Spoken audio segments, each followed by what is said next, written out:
அனைவருக்கும் வணக்கம். இன்னைக்கு ஹிந்து நியூஸ் பேப்பர்ல என்ன இம்பார்ட்டன்ட் நியூஸஸ் இருக்கு அப்படின்னு சொல்லி பார்ப்போம். ஃபர்ஸ்ட் என்ன குடுத்துருக்காங்க அப்படின்னா, ஒரு ஹைட்ரோ பவர் ப்ராஜெக்ட்க்கு கிளியரன்ஸ் கிடைச்சிருக்கு அப்படிங்கிறத சொல்லியிருக்காங்க. இதுல பேசிக்கா 2 விஷயங்கள மட்டும் தெரிஞ்சுக்கிட்டா போதும். என்ன ப்ராஜெக்ட், என்ன ரிவர்ல வரப்போகுது அப்படிங்கிறது. ப்ராஜெக்ட் நேம் என்ன அப்படின்னு சொல்லி பார்த்தீங்கன்னா, சவால் கோட் அப்படிங்கிற ப்ராஜெக்ட். ஓகேவா? சவால் கோட்டே ஆற்றல் சவால் கோட் அப்படின்னு சொல்லுவாங்க.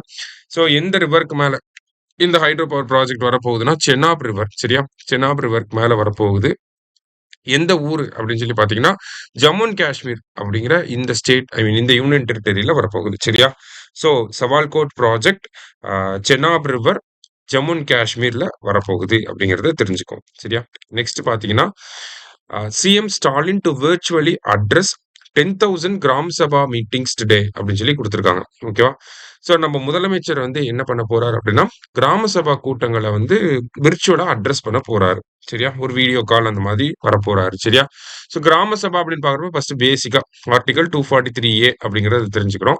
கிராம சபா மீட்டிங்ஸ்லாம் எப்ப நடக்கும்? ஜனவரி 26 நடக்கும். மே 1, ஆகஸ்ட் 15, அக்டோபர் 2. இது பொதுவா. இதே தமிழ்நாட்டுல பார்த்தீங்க அப்படின்னா, எக்ஸ்ட்ராவா மார்ச் 22, நவம்பர் 1 அப்படிங்கிற எக்ஸ்ட்ராவா 2 டேட்ஸ்லயுமே நடக்குது. சரியா?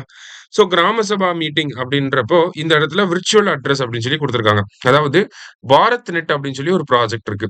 இந்த பாரத் நெட் ப்ராஜெக்ட்ல என்ன பண்ணியிருப்பாங்க அப்படின்னா, ஆ தமிழ்நாட்டுல இருக்கக்கூடிய கிராம பஞ்சாயத்துகள்ல ஆப்டிகல் கேபிள்ஸ வந்து ஆப்டிகல் ஃபைபர் நெட்வொர்க்க வந்து எஸ்டாப்ளிஷ் பண்றாங்க. இத இம்ப்ளிமெண்ட் பண்றது யாருன்னா, டான்ஃபினிட் வந்து இம்ப்ளிமெண்ட் பண்றாங்க. சரியா? டான்ஃபினிட் தான் இந்த ப்ராஜெக்ட் வந்து இம்ப்ளிமெண்ட் பண்ணிக்கிட்டு இருக்காங்க. கிட்டத்தட்ட 10,000 வில்லேஜஸ்ல இந்த ப்ராஜெக்ட் வந்து கம்ப்ளீட் ஆயிருச்சு. அதனால தான் 10,000 வில்லேஜஸ்ல என்ன பண்ண போறாரு? 10,000 கிராம சபா மீட்டிங்ல அட்டெண்ட் பண்ண போறாரு. சரியா? அது மட்டும் இல்லாம இந்த கிராம சபை கூட்டத்துல வைக்கக்கூடிய கோரிக்கைகளுக்கு உடனடி தீர்வு வழங்கப்படும் அப்படிங்கறத சொல்லியிருக்காங்க. அது என்ன திட்டத்துக்கு கீழ அப்படின்னு சொல்லி பார்த்தீங்கன்னா, நம்ம ஊரு, நம்ம அரசு அப்படிங்கிற இந்த திட்டத்துக்கு கீழ உடனடி தீர்வு வழங்கப்படும் அப்படிங்கிறதையும் அரசாங்கம் சொல்லியிருக்காங்க. சரியா? சோ அடுத்ததா பார்த்தீங்க அப்படின்னா, நமக்கு நோபல் பரிசு அப்படிங்கிறது வழங்கப்பட்டிருக்கு. நோபல் பீஸ் பிரைஸ் அப்படிங்கிறத குடுத்திருக்காங்க. சரியா? நோபல் பீஸ் பிரைஸ் யாருக்கு குடுத்திருக்காங்க அப்படின்னா, ஆ வெனிசுலா அப்படிங்கிற நாட்டோடைய ஆப்போசிஷன் லீடர் மரியா கொரினா மச்சாடோ அப்படிங்கிற இவங்களுக்கு வழங்கப்பட்டிருக்கு. வெனிசுலா அப்படிங்கிற நாட பொறுத்தவரைக்கும் பார்த்தீங்கன்னா, ஒரு அத்தாரிட்டேரியன் ரெஜிம் தான் இருக்கு. அங்க மக்களால் தேர்ந்தெடுக்கப்பட்ட ஒரு அரசாங்கம், ஒரு டிரான்ஸ்பேரண்டான கவர்ன்மெண்ட் வேணும் அப்படிங்கிறதுக்காக ஒரு போராடக்கூடிய ஒரு நபர் தான் இந்த மரியா கொரினா மச்சாடோ அப்படிங்கிறவங்க. இவங்க எந்த அரசியல் கட்சியை சேர்ந்தவங்க அப்படின்னு சொல்லி பார்த்தீங்கன்னா, வென்டே வெனிசுலா அப்படிங்கிற கட்சியை சேர்ந்தவங்க. ஓகேவா? இப்ப டிஎன்பிஎஸ்சி பார்த்தீங்கன்னா, எந்த பார்ட்டி, எந்த கட்சியை சேர்ந்தவங்க அப்படிங்கிற கேள்வியும் கேட்க ஆரம்பிச்சிருக்காங்க. அதனால வென்டே வெனிசுலா அப்படிங்கிறது இவங்களோட கட்சி பெயரா இருக்கு.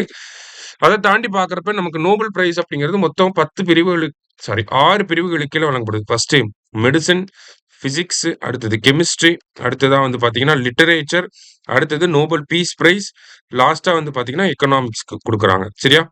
இதுல நோபல் பீஸ் பிரைஸ மட்டும் பார்த்தீங்கன்னா, நார்வே அப்படிங்கிற நாடு குடுத்திருப்பாங்க. மத்த பிரைஸ் எல்லாமே பார்த்தீங்கன்னா, ஸ்வீடன் வந்து குடுப்பாங்க.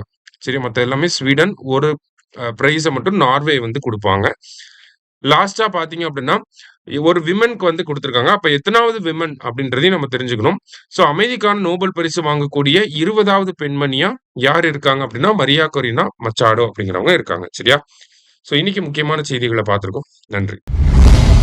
சுரேஷ் ஐஏஎஸ் அகாடமி வெற்றியின் முகவரி.